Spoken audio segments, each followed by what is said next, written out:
Assalamualaikum warahmatullahi wabarakatuh. Halo teman-teman semua. Di video ini kita akan belajar mengenal atribut-atribut soft skill. Sebelumnya, perkenalkan, nama saya Anu Aulia, mahasiswi UIN Sultan Maulana Hasanuddin Banten. Apa sih soft skill itu? Soft skill merupakan kemampuan komunikasi, karakteristik seseorang, kecerdasan sosial yang melekat, serta kemampuan beradaptasi dengan baik di dalam kehidupan maupun di dunia kerja. Soft skill dibagi menjadi dua, yaitu interpersonal skills dan intrapersonal skills. Yang termasuk dalam interpersonal skills yaitu yang pertama, communication skills, public speaking and presentation skill. Yang kedua, leadership skills. Yang ketiga, self-marketing skills. Dan yang keempat, negotiation skills and relationship building.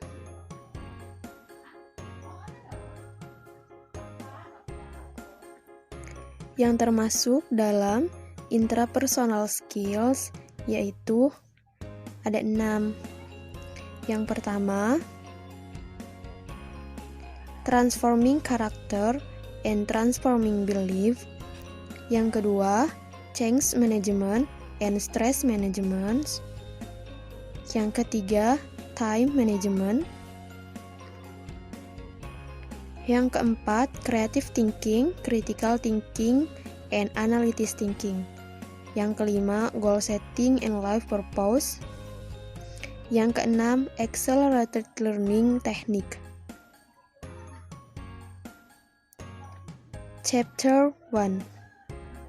Communication skill, public speaking and presentation skill.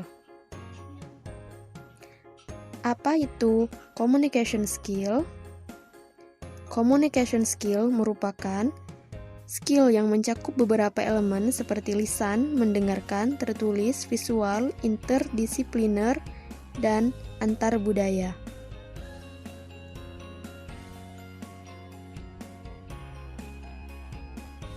Apa itu public speaking skill? Public speaking yaitu suatu perilaku dengan mengungkapkan ide atau pendapat, membujuk orang lain untuk berpikir dengan cara tertentu, dan memberikan informasi terkait aspek kehidupan sehari-hari. Manfaat public speaking yaitu dapat menginformasikan dan membujuk seseorang untuk percaya kepada kita, serta dapat mengubah posisi untuk mencapai suatu tujuan.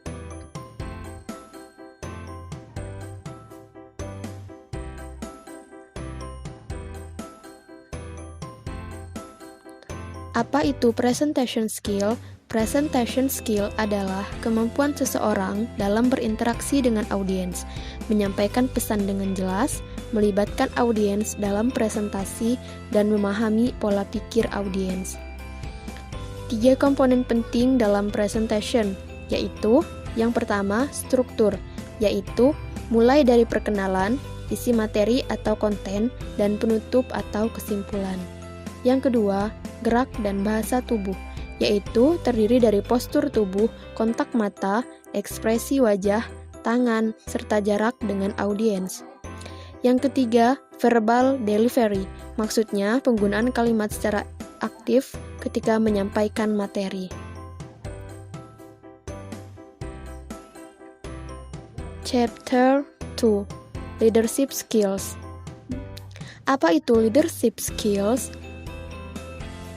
Leadership skills merupakan kemampuan seseorang untuk memecahkan masalah, mengumpulkan informasi, memformulasikan ide, dan menemukan solusi untuk masalah yang ada. Keuntungan jika kita memiliki skill. Yang pertama, efektif ketika ada tantangan. Kedua, memiliki tujuan yang jelas. 3. Pengambilan keputusan secara logis. 4. Menghindari kesalahan langkah yang etis. 5. Meningkatkan keterampilan dan percaya diri dalam tim. Chapter 3. Self-marketing skills. Apa itu self-marketing skills? Self-marketing skill merupakan kemampuan berkomunikasi dengan orang lain dan audiens yang lebih luas ketika melamar pekerjaan atau membuat nama diri sendiri menjadi lebih bagus untuk karir ke depan. Manfaat self-marketing skill. Pertama, untuk pencarian kerja atau karir mendatang. 2. Peningkatan skills, yaitu termasuk perencanaan pasar, segmentasi pasar, membuat strategi harga, atau membuat iklan.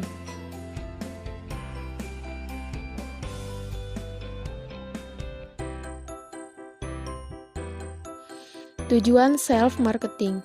Yang pertama, tujuan jangka panjang dalam karir, yaitu dengan membuat keputusan untuk jangka waktu 5 atau 10 tahun ke depan dari masa sekarang. Yang kedua, tujuan jangka pendek dalam karir, yaitu keputusan dalam dunia karirnya meliputi jenis pekerjaannya, situasi saat ini, peluang mendatang, dan harus berkontribusi untuk tujuan jangka panjang.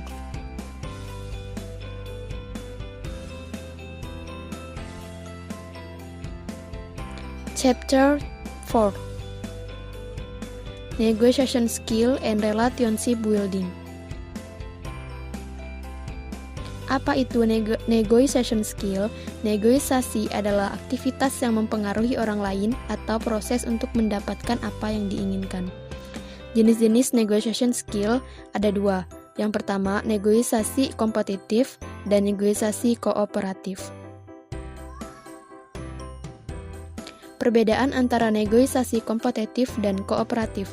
Negosiasi kompetitif adalah negosiasi di mana terjadi suasana tidak ramah sebab masing-masing pihak berusaha untuk mendapatkan tawaran yang lebih baik.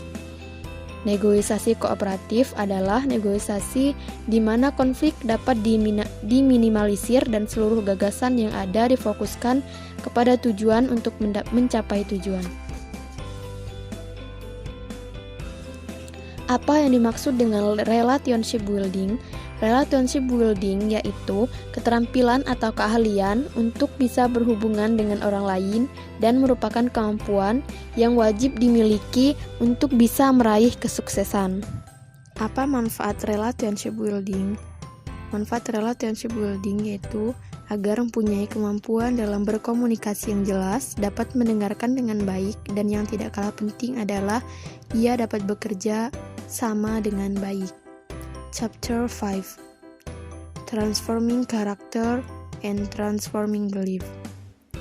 Transforming character adalah perubahan sikap seseorang dalam kehidupan nyata sehari-hari yang berproses secara berangsur-angsur. Transforming belief adalah keyakinan kita pada kemampuan kita sendiri yang sangat mempengaruhi aktivitas kita dalam kehidupan sehari-hari. Perubahan kepribadian dan kemampuan diri sendiri sangat penting untuk pengembangan kualitas manusia. Oleh karena itu, kepribadian memiliki nilai yang mendasar dan dapat mempengaruhi semua pikiran, perilaku, dan tindakan setiap orang dalam kehidupan masyarakat, bangsa, dan juga negara. Chapter 6. Change Management and Stress Management. Change management atau manajemen perubahan adalah pendekatan untuk merencanakan, mendesain, mengimplementasikan, mengelola, mengukur, dan mempertahankan perubahan di dalam pekerjaan bisnis proses. Terdapat 8 komponen pada proses manajemen, yaitu aspek strategi perusahaan yang perlu diubah, strategi perubahan yang akan diterapkan, tujuan perubahan, sumber daya manusia, manajer perubahan, agents of change, organisasi, target audiens yang sudah pasti adalah konsumen. Manajemen stres adalah kemampuan penggunaan sumber daya manusia secara efektif untuk mengatasi gangguan atau kekacauan mental dan emosional yang muncul karena tanggapan atau respon. Tujuan dari manajemen stres itu sendiri adalah untuk memperbaiki kualitas hidup individu agar menjadi lebih baik. Patel menyatakan bahwa stres merupakan reaksi tertentu yang muncul pada tubuh yang bisa disebabkan oleh berbagai tuntutan. Misalnya, ketika manusia menghadap tantangan-tantangan atau challenge yang penting, ketika dihadapkan pada ancaman atau threat, atau ketika harus berusaha menghadapi harapan-harapan yang tidak realistis dari lingkungannya. Chapter 7: Creative Thinking, Critical Thinking, and Analytic Thinking. Creative thinking adalah susunan yang kompleks dan diekspresikan secara luas. Manfaat dari creative thinking yaitu 1. Menghasilkan ide yang baru untuk dibawa menjadi kenyataan. 2. Mempunyai pendekatan alternatif terhadap berbagai masalah. 3. Ide yang baru digunakan untuk mengatasi masalah. 4. Melihat sesuatu yang negatif kemudian diubah dalam sudut pandang yang positif. Ada 4 indikator dalam creative thinking, yaitu pertama, fluency, ketika berpikir mengacu pada jumlah output. 2. Fleksibilitas, dalam berpikir mengacu pada perubahan, baik perubahan makna, interpretasi, tugas maupun strategi. Orisinilitas, artinya tidak biasa, tidak dibuat-buat, dan harus memberikan manfaat. Yang keempat, elaborasi, yaitu kemampuan untuk menghasilkan langkah-langkah yang rinci. Critical thinking adalah suatu bentuk pemikiran yang unik dan bertujuan yang dipraktikkan secara sistematis dan terarah. Paul lebih lanjut menyempurnakan pemikiran kritis dengan mengidentifikasi 3 sifat pemikiran atau proses yang dimiliki oleh pemikir kritis. Mereka adalah elemen penalaran, ciri-ciri penalaran, dan standar penalaran. Komponen tersebut meliputi tujuan pemikiran atau pertanyaan yang dihadapi, informasi dan fakta tentang pertanyaan, asumsi yang dibuat tentang pertanyaan, interpretasi fakta dan data yang dikumpulkan, teori dan konsep yang terkait dengan pertanyaan, dan pencantuman poin-poin lain. 6 aspek creative and critical thinking skills, yaitu problem sensitivity, analysis, inferences, elaboration, evaluation, and novelty.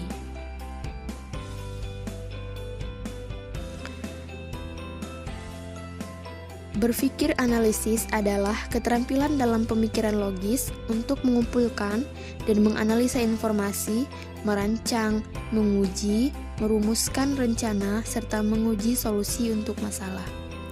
Ada beberapa indikator untuk mengukur kemampuan analisis menurut Cardwell and Anderson, yaitu A. Analisis informasi, B. Identifikasi faktor penyebab, C. Perumusan masalah.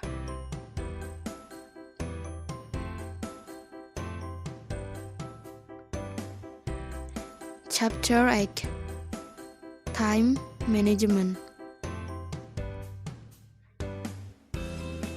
Apa yang dimaksud dengan time management?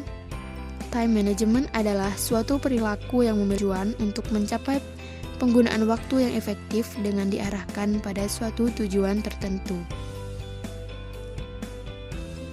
Time management membutuhkan 3 perilaku utama, yaitu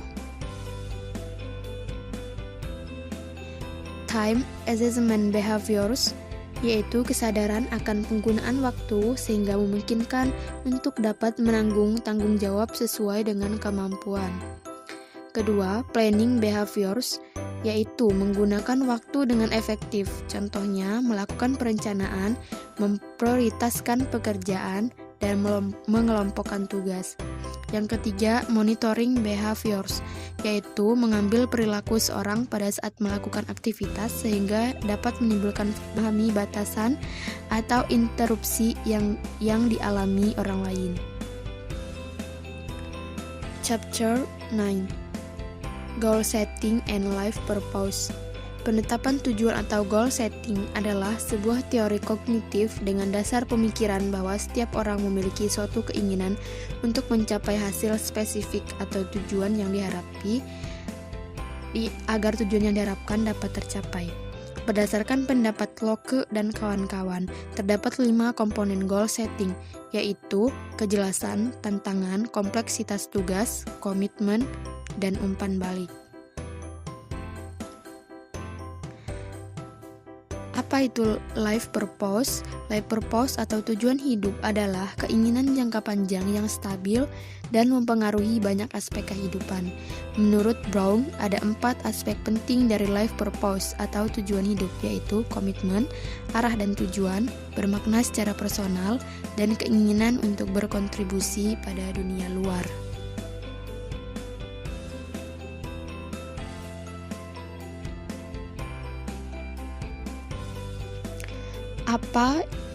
Apa saja yang mempengaruhi tujuan hidup? Nah, hal yang mempengaruhi tujuan hidup adalah pengalaman pada masa anak-anak dan juga lingkungan sekitar.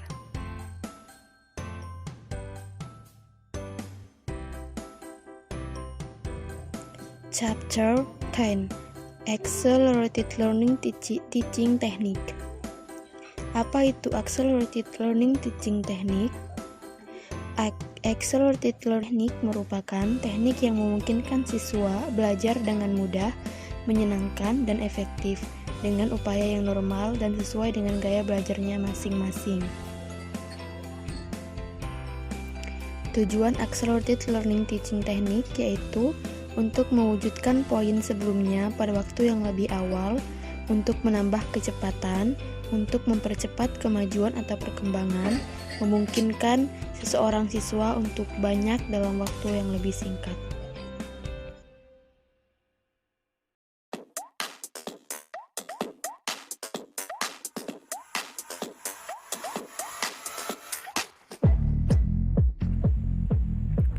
Sekian penjelasan mengenai 10 atribut soft skill. Terima kasih sudah menonton. Semoga video ini bermanfaat bagi teman-teman semua.